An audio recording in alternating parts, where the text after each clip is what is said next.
Kaninong phone? Dalawa phone mo? Sa'yo na.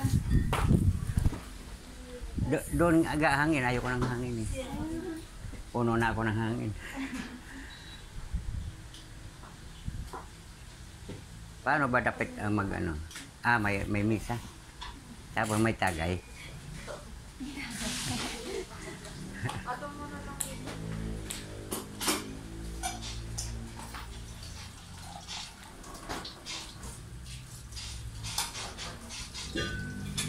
Alagyan mo ng bakraw, no? So, ano bang, ano? Faithful love.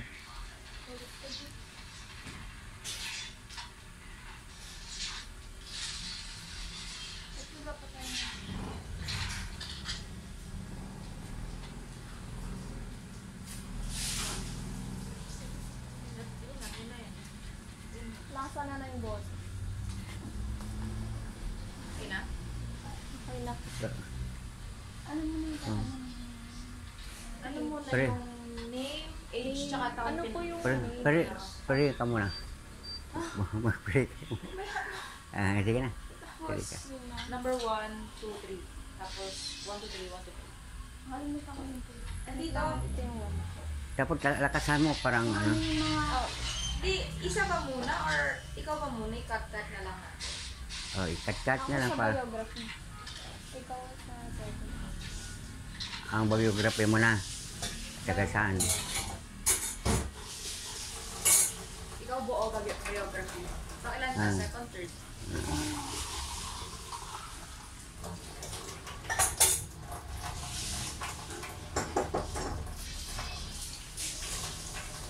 Kailangan lakasan yung boses para baka di maabot yun muna dito. Baka mahina. Abot naman. Malakas ba nga nun? Abot naman.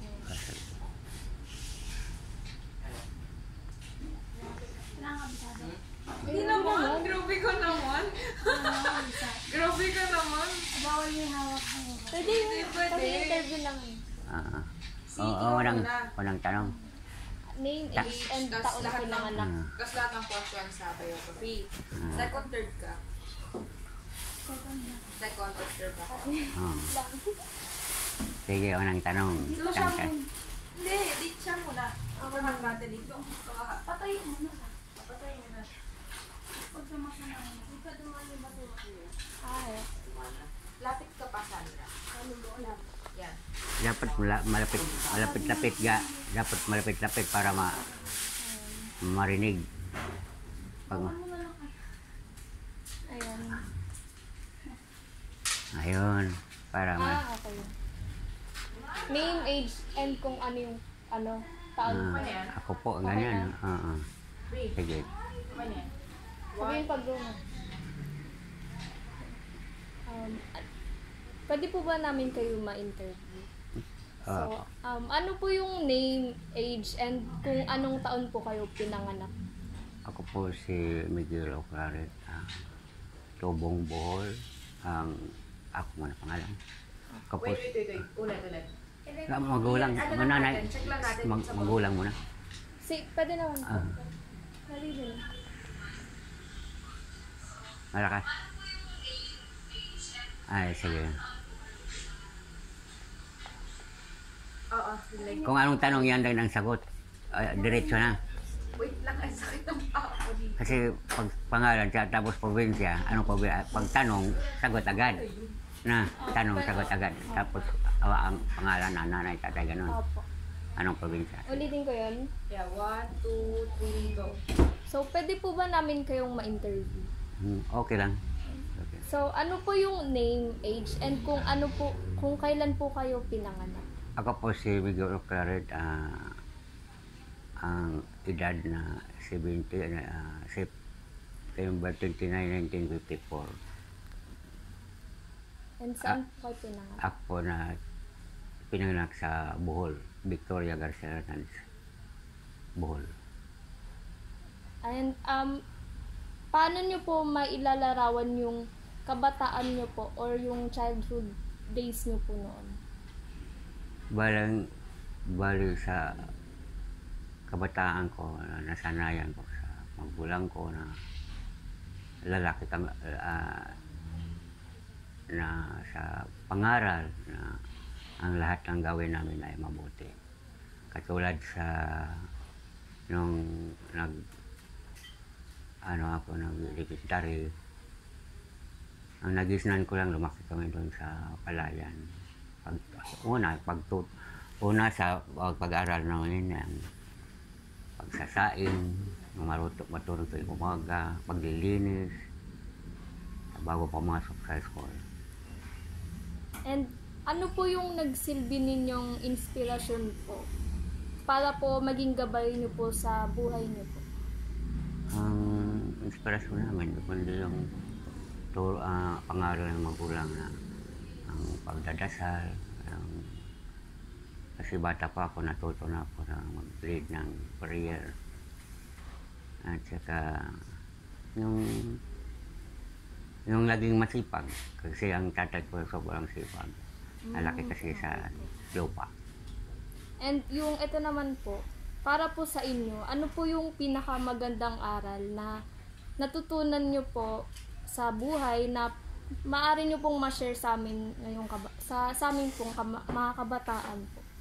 Ang natutunan ko dahil ako po, nandito na ako sa Maynila, bila ako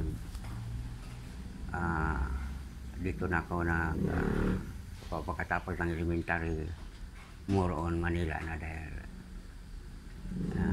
tawag yun, dito na rin po ako nagpakasawa ng bata. Bali, ako po ay isang seaman, bali na nakatapos po rin ako ng elementary hanggang high school. Una mo na nagpunta ako ng Mindanao dahil hindi ako makapag-aral. Para din nagtampo ako ng magulang. Doon ako na pag-uwi ko, nag-aral ako. Tapos, bali sa aming mga kapatid, ako lang nakapag-aral ng high school hanggang nagka-college. Dahil talagang nag-working ako. Dito na ako sa Manila. So, sa sitwasyon nyo na po yun, so nakaranas po kayo ng hirap po doon? Una-una yung paghirap ko nung ako naglayas kasi gusto ko talaga makapag-aral. Dahil sa elementary pa ako, mayroon na akong konting negosyo, yung pagtitinda ng kalamay, yung parang balik-balikot siya, tinitinda ng mga kamag-anak ko rin. At sila pa rin ay natuto din sila sa ginawa ko, hindi professional na rin sila. Doon na parang sa sipag ko na makapag-aral hanggang nakarating ako dito. Dahil sa high school, wala na hindi na makapag-college kanila. Dito na pumunta na Manila. So ano pong pwede nyong may advice po sa kabataan na nakakaranas din po ng hirap na pwede nyo pong sabihin? Yung pag-working ko dahil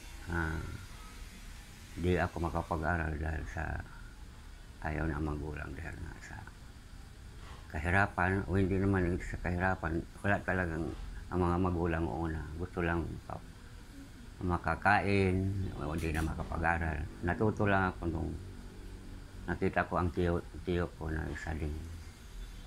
Wala ding napag-aralan dahil sa sipag niya, dahil noong una hindi naman mahilig sa aral.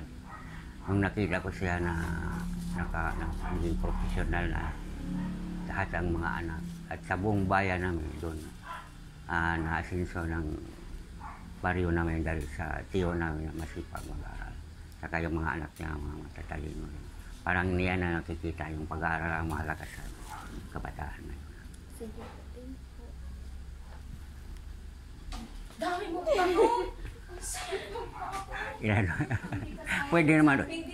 Pwede naman katingin yun eh. Yung last, hindi kasama kasi. Ang dami mong tanong! Hindi ko Hindi ko bakit dumadagdag yung tanong mo?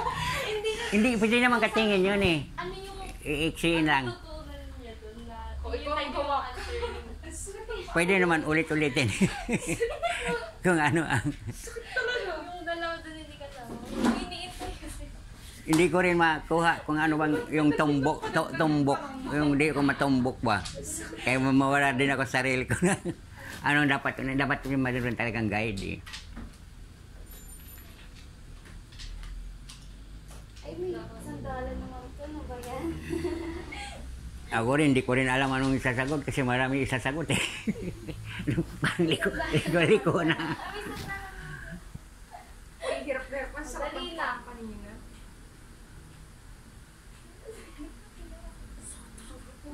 Di, una kaya. Sige na. Pwede naman katingin yan eh. Pakinggan muna natin kung rinig. Palakas. Patay na. Kasi marinig yun eh. Palakas ng boses mo pa. Ha.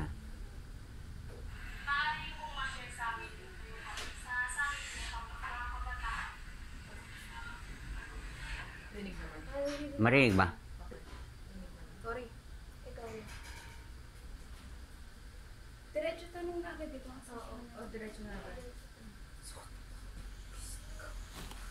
Stay lapit pa. Okay. Lapit pa rin.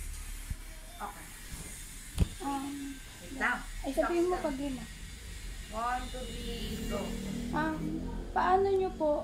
Paano po nagkakaiba ang mga lugar ngayon kumpara po sa dati?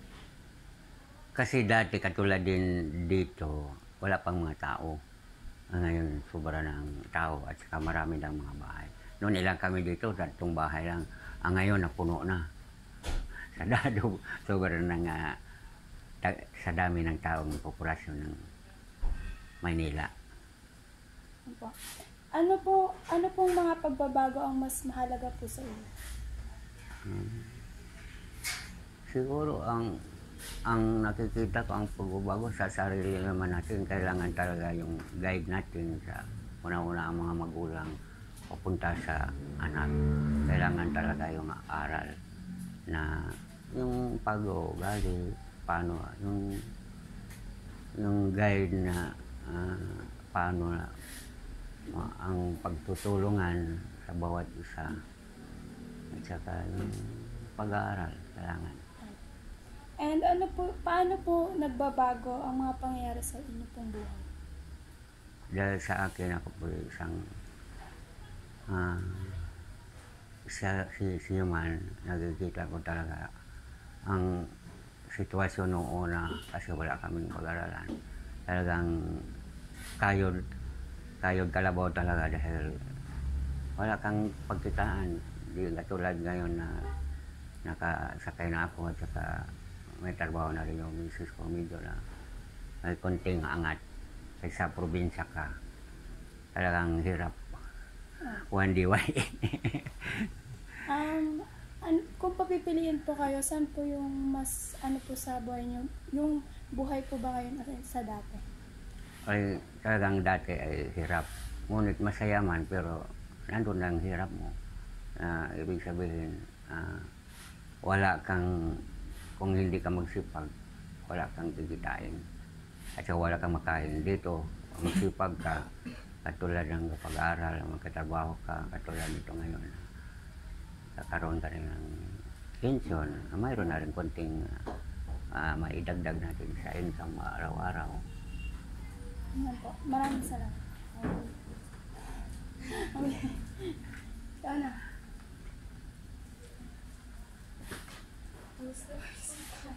Pasado. 1, 2, 3, go. Chillax, wait lang. Wait lang. 1, 2, 3, go. Okay pa. Ano ang mga tradisyon ng iyong ginagawa kasama ang iyong pamilya? Una-una yung pagdadasal. Ako bilang Focus for Christ, nandun na yung gadya. Pagdadasal, bago matulog. Ito ko sa personal na namin sa Focus for Christ. Mayroong time na personal prayer time. At saka sa pamilya, at saka yung weekly na pagsisimba. At sa akin naman na personal, daily ako nagsisimba. Dahil sa mission ko nakikita na ang kapayapaan ng mundo. Since 2000, year 2000, kita ko yung mission ko na kapayapaan ng mundo. ang ating pagdadasal sa bawat isa para matulungan ang kapayapaan. Okay. Bakit importante ang mga tradisyon sa iyong buhay?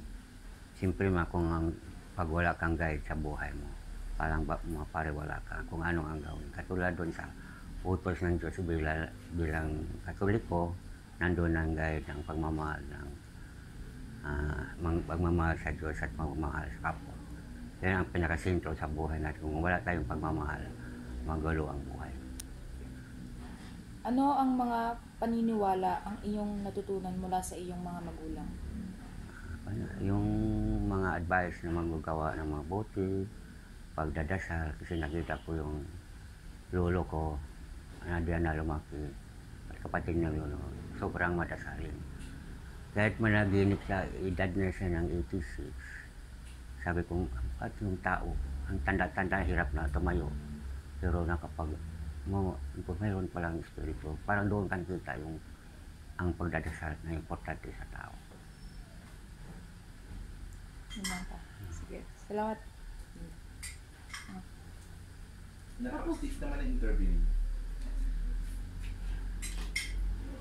Lang, sama Pwede rin. mo kasing tawagin parang mission tuloy. Diyan na, normal lang na pa. Ano po Yung kailangan yung parang nagkwentuhan. parang kwentuhan Parang compliance yan, Jen. Yung ginagawa niyo lang na yan. pero pag nagkwentuhan, nahahaba. Hindi pa.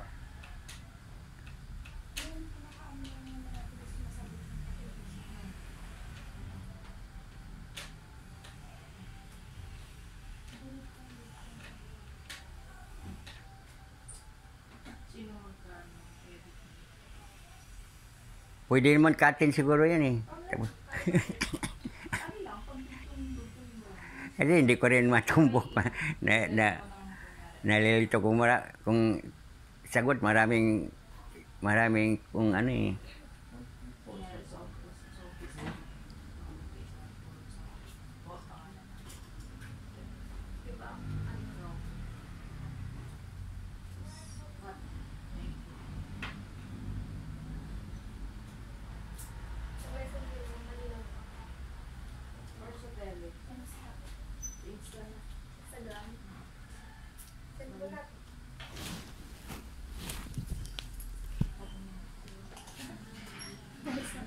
Mon, maligo ka na?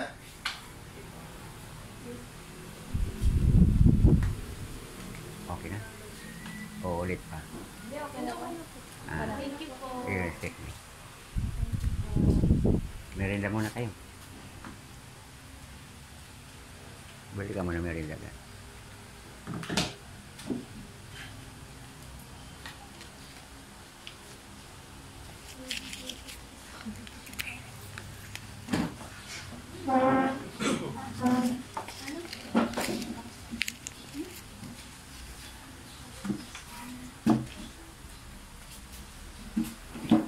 Bili ka muna ng merienda ka. Bili ka lang. Tinapay. Nagugutom na yan sa interview. Kinabahan.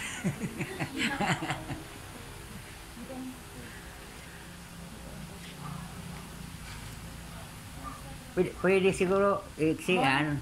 Man, alam mo ang password, man? Bili ka muna tinapay.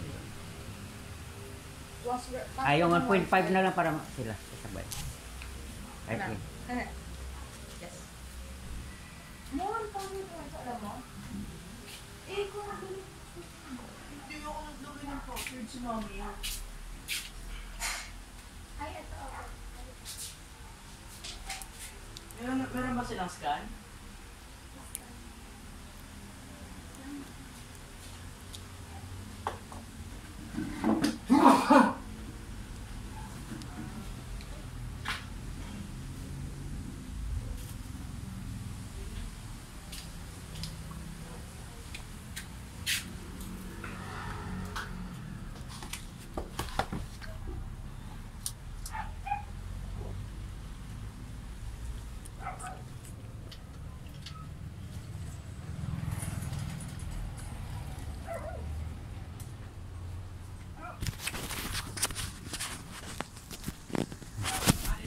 Ulo.